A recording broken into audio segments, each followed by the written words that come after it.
Pemerintah Provinsi DKI Jakarta mencatat temuan kasus COVID-19 varian Omikron dengan penyebaran transmisi lokal sebanyak 13 kasus pada Sabtu 8 Januari 2022. Untuk kasus COVID-19 varian Omikron impor bertambah sebanyak 9 kasus. Varian Mikron diyakini lebih cepat menular dari varian sebelumnya. Kondisi ini ditandai dengan meningkatnya angka keterisian rumah sakit oleh pasien terkonfirmasi positif COVID-19. Temuan kasus Omikron di Jakarta pertama kali tercatat pada 16 Desember 2021. Kasus tersebut terjadi pada satu pasien yang tertular virus corona melalui transmisi lokal. Sementara itu pada 5 Januari 2022, jumlah kasus Omikron kemudian berkembang hingga mencapai 251 kasus. Dari 251 kasus yang ditemukan, 95% diantaranya merupakan kasus impor dari luar negeri. Puncak penyebaran Omikron di Jakarta terjadi pada 9 Januari 2022, di mana ditemukan 393 kasus baru. Sejalan dengan merebaknya varian Omikron, kasus COVID-19 di Jakarta juga meningkat tajam. Kasus COVID-19 di Jakarta bertambah 199. Dengan penambahan kasus baru COVID-19 varian Omikron tersebut, kini sudah ada 333 kasus Omikron di Jakarta. Sebanyak 84,1% diantaranya atau sebanyak 280 orang adalah pelaku perjalanan luar negeri, sedangkan 53 lainnya adalah transmisi lokal. Terdapat penambahan 159 kasus harian pada 8 Januari 2022. Jumlah ini diperoleh dari hasil tes PCR yang dilakukan pada 12.971 spesimen. Sementara itu kasus aktif COVID-19 di Jakarta saat ini menembus angka 1.593. Dengan demikian, kasus COVID-19 secara keseluruhan di Jakarta mencapai 866.906 kasus. Wakil Gubernur DKI Jakarta, Ahmad Riza Patria meminta masyarakat untuk kembali waspada menyusul meningkatnya kasus aktif COVID-19 di ibu kota. Riza juga mengatakan, kenaikan angka COVID beberapa hari belakangan merupakan imbas dari libur Natal dan Tahun Baru. Jadi memang seperti kita ketahui belakangan ini Omikron semakin meningkat. Di Jakarta sendiri kasusnya sudah 162 orang ya. Tadi tambahan kasus 3 Januari ini tadi di Jakarta Barat sudah melalui Litbangkes itu ada 15 orang. Tambah 12 orang. Jadi total dari 2 Januari itu ada 135 kasus. Jadi totalnya sudah mencapai 162 orang. Dan umumnya ini akibat yang datang dari luar negeri. Sebelumnya, jumlah kasus aktif COVID-19 di Jakarta sempat tembus di atas 1.000 pada Jumat 7 Januari 2022. Mayoritas kasus aktif adalah pelaku perjalanan luar negeri yang baru kembali ke Indonesia. Atas kenaikan ini, Pemprov DKI Jakarta akan kembali melakukan upaya tracking, testing dan juga treatment COVID-19. Selain itu, masyarakat DKI Jakarta juga diminta agar disiplin melaksanakan protokol kesehatan. Awas COVID bergerak cepat di DKI, itulah topik dialog kita pagi ini. Data Satgas Penanganan COVID-19 menunjukkan kenaikan kasus aktif COVID-19 di DKI Jakarta mulai terjadi pada 6 Desember 2021 dengan 897 kasus. Sementara itu pada 9 Januari 2022 kasus baru COVID-19 di DKI Jakarta menembus 393 kasus. Dan untuk membahasnya kita sudah terhubung dengan Ketua Bidang Komunikasi Publik Satgas COVID-19, Heri Trianto. Pak Heri, selamat pagi. Selamat pagi Mbak Nas, salam sehat. Salam sehat Pak Heri. Lonjakan kasus yang semakin mengkhawatirkan ini ditambah dengan varian Omikron yang juga semakin menyebar di Indonesia. Boleh kami diupdate dulu data per kemarin tanggal 9 Januari? Ya, untuk DKI memang cukup tinggi ya, 393 kasus kemarin dan itu mendominasi kasus nasional yang di 524 kasus kayak gitu. Nah, dari kasus yang ada di DKI ini dari 393 dia itu sebagian besar 350 diantaranya merupakan kasus impor dari para pelaku perjalanan. Jadi 350 dari 393 kasus kemarin itu berasal dari para pelaku perjalanan yang baru datang di Indonesia dan sedang menjalani karantina di sejumlah hotel maupun di tempat-tempat karantina terpusat. Selain itu di DKI kemarin juga kita temukan klaster baru di Krukut di mana ada 36 orang dites dan positif, sekarang sedang ditangani oleh Satgas Daerah dan Pemprov DKI dengan dilakukan mikro lockdown ya di daerah Krukut, Jakarta Barat ya, di Taman Sari. Mudah-mudahan ini bisa kita kendalikan, dan karena memang dicurigai ini ada varian Omikron, maka genome sequencing sedang dilakukan dan hasilnya saat ini sedang ditunggu kayak gitu. Tetapi secara keseluruhan kasus Omikron di tingkat nasional memang meningkat ya, kemarin meningkat 75 orang menjadi 414 kasus yang ditemukan dari hasil genome sequencing. Dan itu mayoritas ada di DKI Jakarta, betul ya Pak Sony? Betul, Pak. Itu mayoritas memang ada di Jakarta karena memang 95% pelaku perjalanan itu masuk lewat pintu Jakarta. Baik. Kemarin itu adalah salah satu puncak kedatangan di mana ada 3.700 orang datang melalui Bandara Soekarno-Hatta. Kalau kita bicara global saja Pak Heri, per Desember itu negara yang melaporkan ada temuan kasus Omikron di wilayahnya itu ada 76 negara, itu pertengahan Desember. Kemudian Januari ada 110 negara. Apa langkah-langkah yang dilakukan oleh pemerintah RI saat ini kalau dilihat dari rekomendasi Satgas COVID-19 sendiri seperti apa? Iya, jadi memang salah satu kunci ya kita menghadang penyebaran Omikron adalah memastikan bahwa tidak ada pelaku perjalanan yang lolos karantina, karena kita tahu sebagian besar kasus varian ini berasal dari pelaku perjalanan. Kemudian yang kedua adalah bagaimana kita melokalisir penularan lokal ya, transmisi lokal yang saat ini sudah mencapai 31 kasus ya. Dan tentu saja sejumlah kasus ini benar-benar dihadapi dengan sangat hati-hati, dilakukan testing dan tracing dalam level yang sangat agresif. Itu dilakukan juga di Jawa Timur saat ada 2 kasus ditemukan. Kemudian di DKI Jakarta kita minta untuk melakukan langkah yang konservatif juga dalam menyikapi penularan di transmisi lokal ya. Selain kemudian di hulu, sebenarnya ini menjadi sangat penting karena di hulu ini protokol kesehatan harus benar-benar tetap dijalankan dengan optimal, karena ini adalah cara satu-satunya sementara ini untuk mencegah penularan. Ketika kita sudah mendapatkan vaksinasi 2 kali, tingkat keparahan kita umumnya rendah ya. Tetapi memang vaksinasi tidak membuat kita kebal terhadap infeksi. Yang membuat kita kebal itu adalah menghindari dengan protokol kesehatan. Rasanya rumusnya hanya berputar di situ, tinggal kemudian kita melaksanakannya secara konsisten. Ya, artinya 3T harus jalan dan dimasifkan lagi, 5M harus tetap dijaga, dan vaksinasi. Tadi yang harus senjatanya berputar di situ saja. Tapi kalau tadi bicara Jakarta Barat misalnya yang sudah melakukan satu RW sudah melakukan micro lockdown di situ. Lurahnya bilang mayoritas itu sudah divaksin semua dan sudah 2 dosis. Kalau kita bicara DKI Jakarta, apakah juga mayoritas yang kemudian sakit dan terkonfirmasi Omikron itu semuanya sudah divaksin dosis lengkap? Ya, jadi kalau di angka statistiknya itu lebih dari 98% mereka sudah divaksin, karena memang ini adalah para pelaku perjalanan ya, yang memang syarat perjalanannya mereka harus vaksin terlebih dahulu. Tetapi ini juga tidak membuat kita merasa jumawa juga gitu, bahwa kita bisa menghadapi situasi ini dengan baik. Karena bagaimanapun juga kalau kita lihat di Prancis misalnya atau di Inggris yang kasusnya mencapai 200.000 sehari, mayoritas mereka juga divaksin.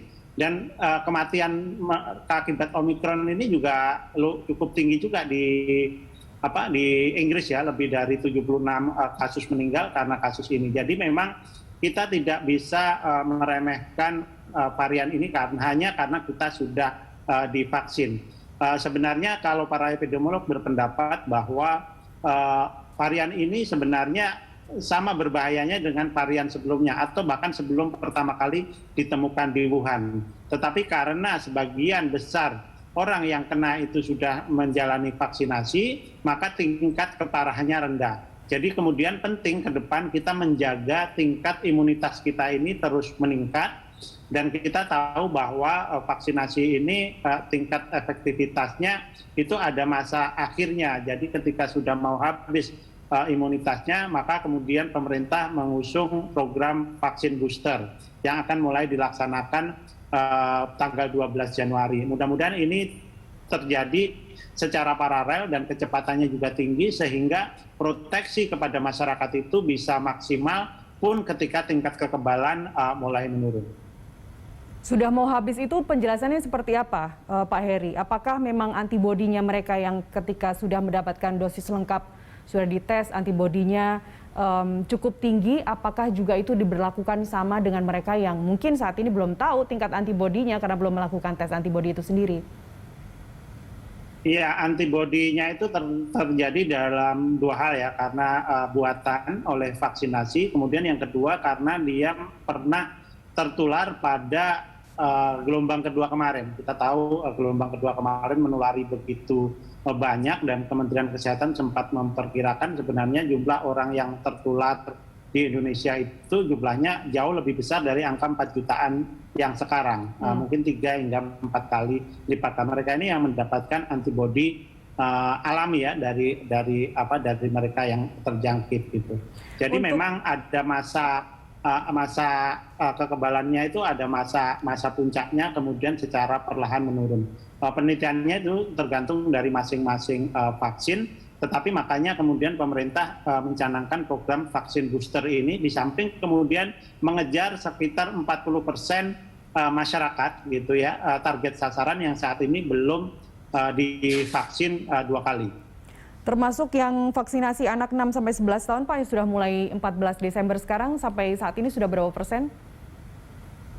Iya, vaksinasi anak juga dilakukan. Saya harus cek lagi angkanya ya, tetapi itu akan mempercepat sebenarnya tingkat jangkauan vaksin kepada target sasaran ya, 70% atau 80% dari populasi. Kita berharap hingga sampai Maret itu 70% masyarakat Indonesia sudah menjalani vaksin 2 kali. 70% populasi ya. Kalau sekarang kan 54% dari 70% itu dari target populasi. Ya. Demikian. Baik, Pak Heri, kalau bicara Inggris kan di sana juga mayoritas ditemukan kasus reinfeksi. Bagaimana dengan Indonesia? Iya, sama. Ada beberapa mereka sudah direinfeksi, seperti yang kasus salah satu selebritas itu kan pada tahun lalu ya, pada Februari atau Januari tahun lalu juga punya jejak rekam terinfeksi COVID-19. Sekarang dia terinfeksi lagi. Bahkan ada beberapa kasus ditemukan terinfeksi hingga 3 kali ya. Pertama, kedua, ketiga. Jadi kasus ketiga dia didapatkan itu masuknya special case kah, Pak Heri? Itu masuknya special case kah karena yang bersangkutan mempunyai penyakit misalnya autoimun atau mereka memang punya gejala komorbid sebelumnya? Itu special case? Enggak, itu enggak special case, karena memang sebenarnya kekebalan itu, imunitas itu tidak menghilangkan kemungkinan dia terinfeksi jika dia tidak menjalankan protokol kesehatan dengan optimal ya, dengan baik, menjaga jarak, kemudian memakai masker. Jadi memang ada titik lengah yang membuat dia itu tertular gitu. Dan kemungkinan itu memang sangat terbuka ketika kita menjalankan mobilitas ya. Ketika mobilitas kemudian ada interaksi atau ke suatu tempat yang memang sedang terjadi transmisi cukup tinggi, sehingga risiko penularannya itu menjadi lebih tinggi lagi. Baik. Sekali lagi, Omikron ini kalau berdasar dari hasil studi di Inggris, Omikron ini mampu menghindar dari sistem kekebalan tubuh manusia. Sekali lagi, Pak Heri, senjata kita adalah 5M, itu saja yang perlu ditingkatkan, perlu dijaga dengan ketat, plus vaksin booster. Ya, rasanya ini antara protokol kesehatan dengan vaksin ini adalah satu kesatuan ya, yang tidak bisa dipisahkan. Tetapi memang kita tahu bahwa protokol kesehatan, pola hidup sehat ini adalah salah satu pilihan saat ini yang paling murah juga sebenarnya bisa dilakukan daripada jika kita tertular. Vaksinasi itu untuk mencegah kita dari fatalitas ya. Jadi keparahan yang tinggi, dari keperluan untuk berobat ke rumah sakit, atau cukup melakukan isolasi mandiri, isolasi di rumah seperti itu. Ini yang memang harus benar-benar dipahami oleh masyarakat bahwa penularan itu masih terjadi, jadi kita harus tetap waspada karena COVID-19 itu masih ada. Ya, karena gejalanya ringan, apalagi mereka yang memang sehat, kemudian maksudnya tidak mempunyai gejala, tidak mempunyai penyakit komorbid, kemudian juga sudah mendapatkan vaksin lengkap, bahkan juga mungkin sudah mendapatkan vaksin booster. Beberapa orang di Jakarta sudah mendapatkan vaksin booster. Gejalanya tetap ringan, tapi bagaimana kemudian membedakan kalau kita sakit flu biasa dan sebenarnya kita terserang COVID dari varian Omicron? Iya, jadi infeksi yang terjadi pertama itu melalui droplet, kemudian melalui saluran pernafasan kan. Dan kalau sejauh ini penelitian yang terjadi, virus Omicron ini, varian ini, tingkat replikasinya di tenggorokan jauh lebih tinggi. Jadi gejala flu-nya mungkin akan lebih terasa. Tetapi ketika kemudian berpindah di paru, itu berdasarkan penelitian itu masih cukup rendah gitu ya tingkat replikasinya. Jadi memang gejala yang utama adalah ketika pertama kali masuk dan masa inkubasi yang makin pendek. Sekarang inkubasi Omicron ini diperkirakan 3 sampai 4 hari. Dan setelah itu kalau dia punya imunitas yang baik, sebenarnya dia mengalami pemulihan. Makanya kemudian di hari ke-7 atau hari ke-8 bisa dites lagi untuk melihat apakah masih positif atau masih negatif. Karena beberapa pasien yang ditemukan, pasien yang pertama misalnya tanggal 8 Desember dinyatakan positif, kemudian tanggal 10 dites, yang bersangkutan ini sudah negatif seperti itu. Itu dengan mendapatkan perawatan khusus ya Pak, bukan isolasi mandiri? Ya, tentu saja dengan perawatan khusus akan lebih baik memang dilakukan perawatan khusus karena untuk mengetahui perkembangan dan kemudian memastikan bahwa isolasinya dijalankan secara maksimal ya. Makanya sekarang ada beberapa rumah sakit yang menjadi rujukan dan itu kemudian juga menjawab kenapa di rumah sakit darurat COVID di Kemayoran sekarang tingkat keterisiannya cukup tinggi ya. Jadi dari pertama ditemukan kasus ini di rumah sakit Atlet itu hanya dihuni 146 pasien COVID. Tetapi saat ini menjadi 1.400-an. Jadi kenaikannya itu luar biasa ya, hampir 10 kali lipat hanya dalam waktu kurang dari 1 bulan. Karena memang semua pasien yang ditemukan di tempat-tempat karantina di Jakarta ini Mbak, itu memang dirujuk ke sana sebagian besar. Baik yang di Rumah Susun Nagra, Rumah Susun Pasar Rumput maupun di pusat-pusat karantina hotel ya, ada di 138 hotel. Jadi mereka ketika dinyatakan positif, karena memang sebagian besar orang dinyatakan positif itu di tes kedua, exit test. Jadi mereka setelah 7 hari sekarang atau hari ke-6 dites, mereka didapati 30% kasus secara keseluruhan itu berasal dari tes kedua. Jadi memang ini menunjukkan betapa pentingnya proses karantina itu sampai tuntas. Karena pun ketika dia entry test pertama masuk ke Indonesia dia negatif, tetapi bukan tidak mungkin ketika dia sudah di dalam karantina dia menjadi positif karena virusnya sedang berinkubasi waktu itu. Jadi belum terdeteksi, begitu di dalam setelah 4-5 hari dia mulai terdeteksi. Ini banyak ditemukan kasus seperti itu. Potensi merebaknya ya ditambah dengan varian baru Omicron ini semakin cepat. Bagaimana rekomendasi untuk sekolah-sekolah yang sekarang banyak di kota-kota besar sudah melakukan 100% PTM. Apa rekomendasi dari Satgas kemudian? Tapi jawabannya ditunda dulu, Pak Heri. Kami kembali usai jeda pariwara berikut. Pemirsa, tetap bersama kami.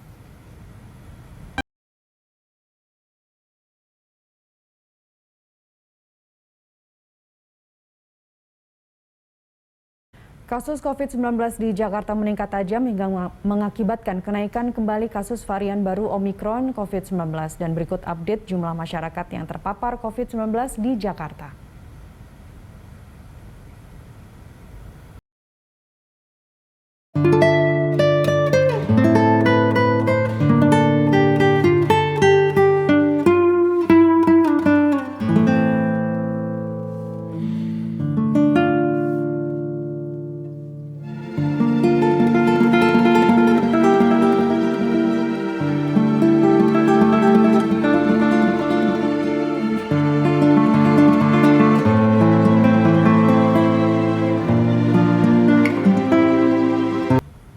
lanjutkan dialog, saya masih bersama Ketua Bidang Komunikasi Publik Satuan Tugas atau Satgas COVID-19, Pak Heri Trianto. Pak Heri, apa sebenarnya untuk saat ini rekomendasi dari Satgas melihat pertumbuhan kasusnya yang semakin cepat, sementara siswa-siswa sekolah sekarang sudah melakukan 100% pembelajaran tatap muka? Ya, pembelajaran tatap muka dilakukan di sejumlah provinsi ya di Indonesia. Jadi kita tidak bisa melihatnya secara mengeneralisir bahwa situasinya sedang tidak baik-baik saja. Kalau kita bicara di DKI Jakarta saja, Pak Heri? Ya, kalau kita bicara di DKI Jakarta memang kasusnya cukup tinggi ya. Tapi tadi saya sampaikan 393 kemarin, tetapi yang real di lingkungan itu sebenarnya hanya 43 karena yang 350 adalah pelaku perjalanan luar negeri yang sekarang itu sedang menjalani karantina ya, sekarang di karantina. Nah ini yang penting. Nah bagaimana kemudian kegiatan PTM ini? PTM ini memang diperlukan, satu karena memang terlalu lama dilakukan secara online, tetapi kedua persiapan dengan menjalankan protokol kesehatan itu sudah dilakukan juga sama lamanya ya, hampir setahun itu sudah dipersiapkan, dan mudah-mudahan ini juga dijalankan secara konsisten tanpa harus ada klaster baru. Ada SOP yang sedang dipakai juga oleh sekolah-sekolah jika ditemukan kasus, dan juga pengawasan yang cukup ketat dari dinas kesehatan maupun dinas pendidikan. Tetapi tentu saja memang karena situasinya masih pandemi, opsi bagi orang tua untuk melarang anaknya mengikuti pembelajaran tatap muka ini juga masih terbuka. Jadi mereka tetap bisa melakukan secara dari jarak jauh ya, secara online. Jadi ini silahkan diselesaikan antara orang tua dengan siswa, sambil kemudian orang tua dengan sekolah, sambil kemudian kita mengamati apakah terjadi klaster penularan atau tidak gitu. Keluar dari Jakarta misalnya ada 14 provinsi yang kemarin misalnya tanpa kasus gitu, 0 kasus. Artinya situasi di sana sebenarnya juga cukup aman gitu. Tapi di Jakarta memang kita harus melihat secara berhati-hati, apalagi ini sangat dekat ya dengan epicentrum penularan oleh para pelaku perjalanan. Pelaku perjalanan ini juga berinteraksi dengan petugas-petugas kesehatan di bandara maupun petugas-petugas kesehatan di tempat-tempat karantina. Nah ini harus benar-benar prokesnya juga dijaga agar jangan sampai terjadi transmisi lokal tadi ya, menularkan pelaku perjalanan dari petugasnya ke keluarganya yang akhirnya kemudian meluas. Nah ini yang harus benar-benar kita jaga. Protokol kesehatan di bandara pun kita tingkatkan, semua juga wajib menggunakan alat pelindung diri, seperti itu. Pak Heri, apa jadinya atau bagaimana jika provinsi yang Anda sebut tadi kasusnya 0, tidak ada pertumbuhan kasus sama sekali, tapi vaksinasinya masih jauh di bawah 50%?